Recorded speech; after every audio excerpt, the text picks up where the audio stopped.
Hey, tech besties, welcome or welcome back to K Talks Tech. I'm Kay. Let's talk tech.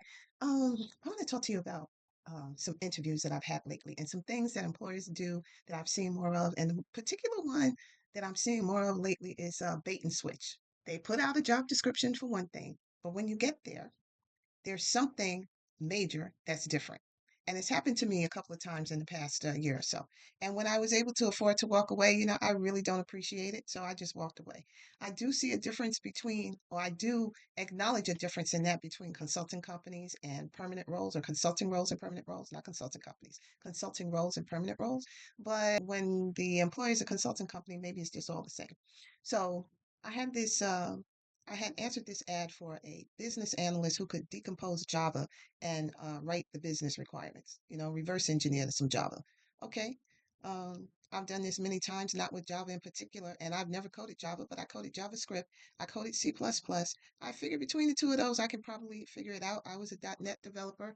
Um, Back when I was a web developer, I did .NET. So I'm thinking between the three of these, anything I don't quite understand, I can look it up since I'm a developer. I'm an old coder from way back. Anything I come across I don't quite understand, I can look it up. And I think that that's probably acceptable for most BAs, right? So I said, okay, what does it pay? Because at this point in my career, and it's not even at this point in my career, this is really something that I think everybody should be doing.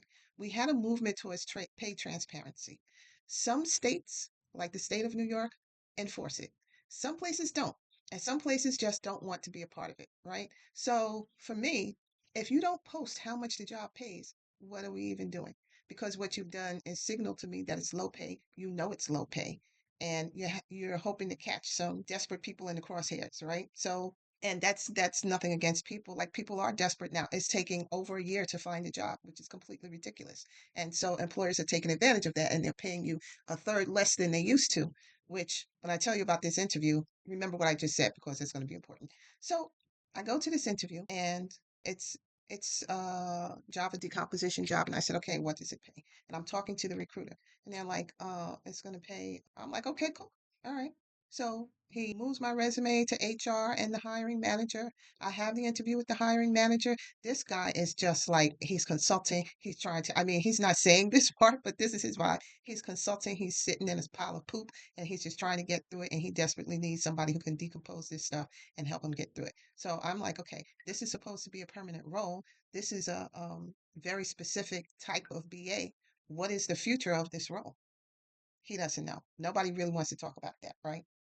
Which tells me this is not really a permanent role. This is actually a W-2 contract, right?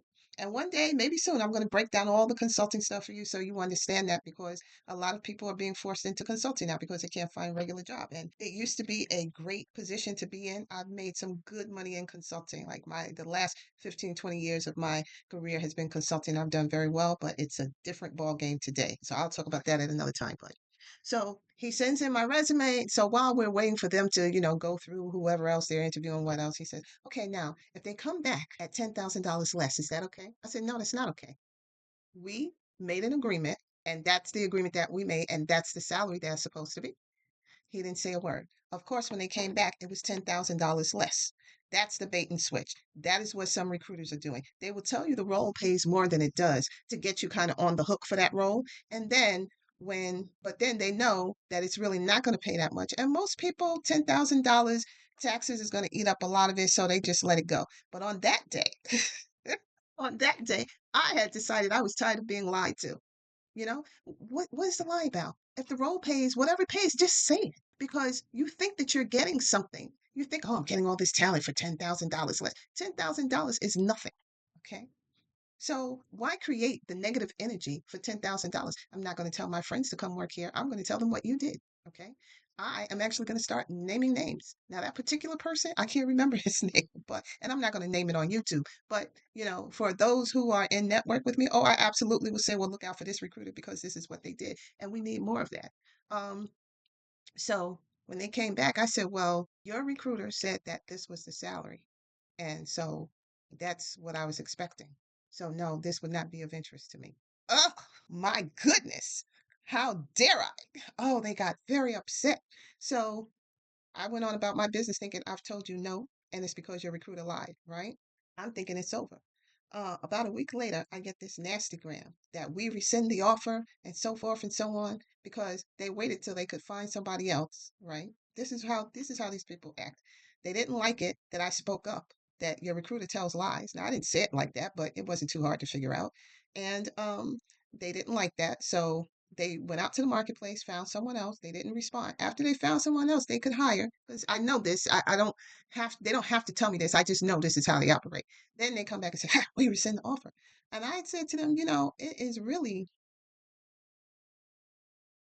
is really, I forgot the exact word I used, but I basically told them, how can you rescind something I've already rejected? Like, this is ridiculous. Have a nice day. They had a couple of little nasty lines in there, and, we make the offer that we want to make and not what you think it should be.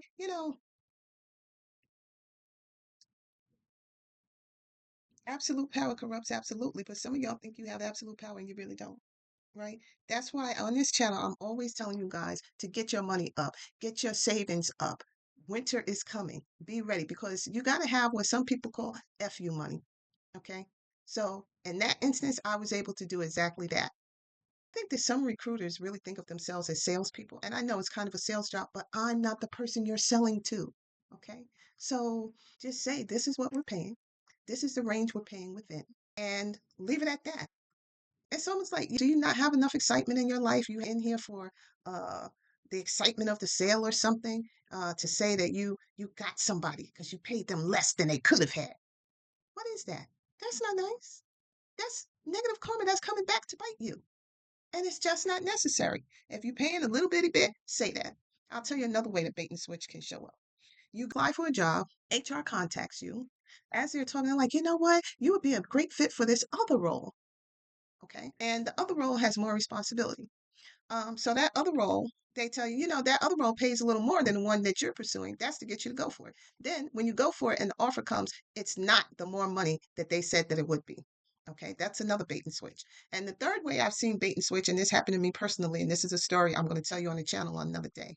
After you're already hired and sitting at your desk, I actually never heard of this before. So maybe this was just this person. My manager, I get a note from HR to sign my job description. I read the job description. It's not my job. I'm like, what is this? It's the next higher up job. I said to my manager, what is this? Well, I said to HR, what is this? They're like, well, that's what your manager said.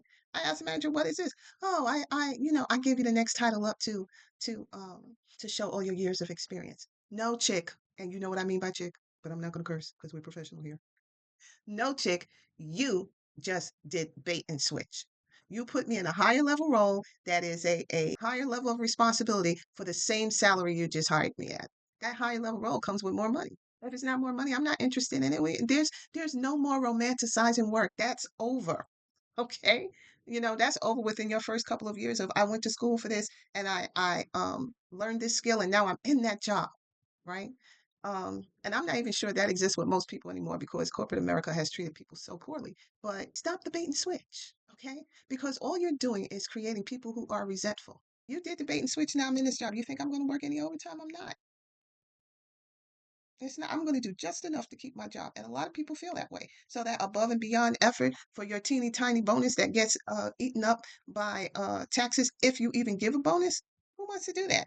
See, the thing is, you can't change the rules of the game and expect the players to behave the same. Oh, wow, that was a bar. Let me say that again, because it's true. You can't change the rules of the game and expect the players to behave the same. Okay, that's it. I didn't tell you about another story I had brought up. I will make a separate video on that one because this video is already long enough. But that's it. That's all I have for you today. Thank you for being here. Good luck to you. Happy New Year again. Work has it's rough out here for a lot of people. So anybody who's looking for work, I wish you luck. I have a LinkedIn post about what I did to get hired. My name on LinkedIn is Karen Tech, TEKPRO. If you look for that, you'll find me and you can see my LinkedIn post about what I did to get hired. Okay, that's it. Have a great day and I'll talk to you soon. Bye.